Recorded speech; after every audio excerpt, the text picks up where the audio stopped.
Jean-Jacques? Oui, on avait déjà traité cette question, il me semble, pendant l'émission, entre Yann et moi, où Yann a dit une chose très juste, c'est qu'il y avait des éléments organiques et des résidus de médicaments dont on ignorait complètement ce qui devenait avec une dynamisation. Bon, voilà.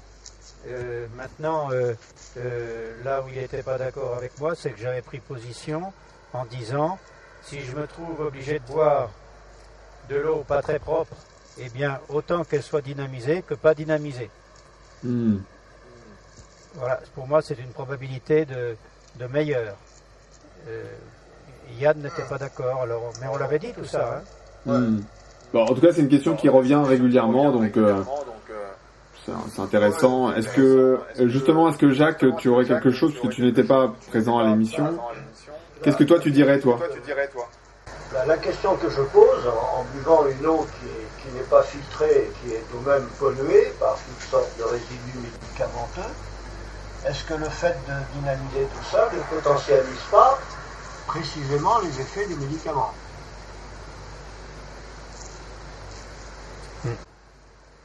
Donc c'est une question que tu poses.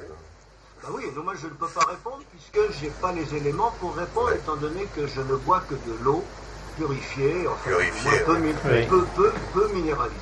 Je me rapprochais d'une observation de Louis-Claude Vincent, rapportée par Marcel dans son livre et par Marc dans son article, qui remarquait qu'une eau, la même eau dynamisée, faisait varier ses paramètres de la BEV, et qu'en particulier, si je ne me trompe pas, Marc, la résistivité augmentait singulièrement.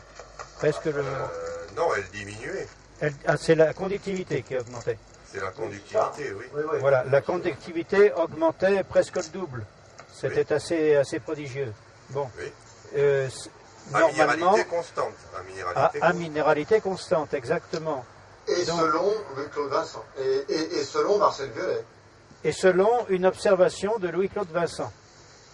Oui. Sur de l'eau de Courpierre, observation auquel on n'était pas présent, mais Vincent avait une réputation de sérieux, et Marcel n'a fait que la reprendre dans son livre.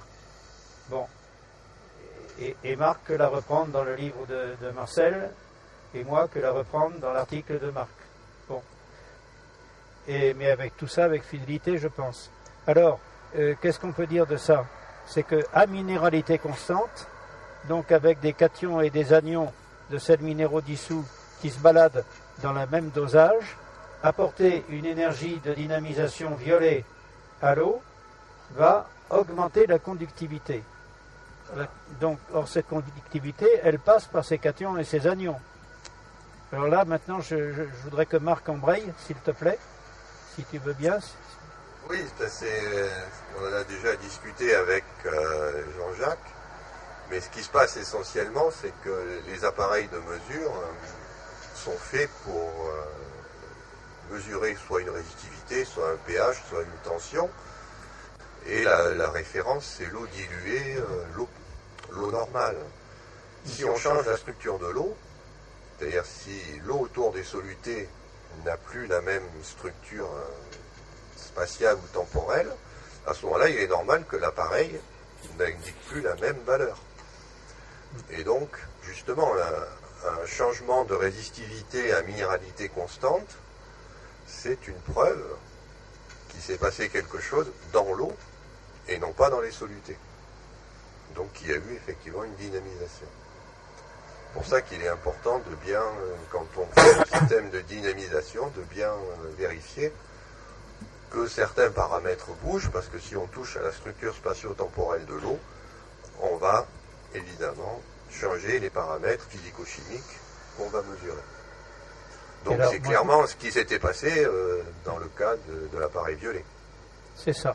Et je me permettrai d'embrayer, mais alors là je passe dans des domaines hypothétiques, de dire, bon, on envoie de l'énergie violet dans de l'eau, la minéralité ne change pas, mais des paramètres physico-chimiques de l'eau changent. Bon, si maintenant on a de l'eau avec non pas forcément des minéraux dissous, mais des éléments organiques qui nous donne souci au Ça niveau se comporte toxique, de la même façon. Hein. ça va se comporter de la même façon. Oui, Donc on aura un effet de dynamisation qui n'affectera pas le dosage et des éléments extérieurs. oui, non, mais Alors- là, le fait que ce soit minéral ou organique n'a un peu d'importance.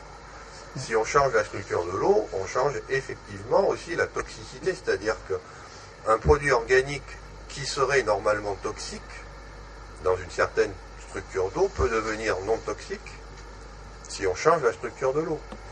Et c'est pour ça qu'on peut, à mon avis, très bien dynamiser une eau qui contient des polluants.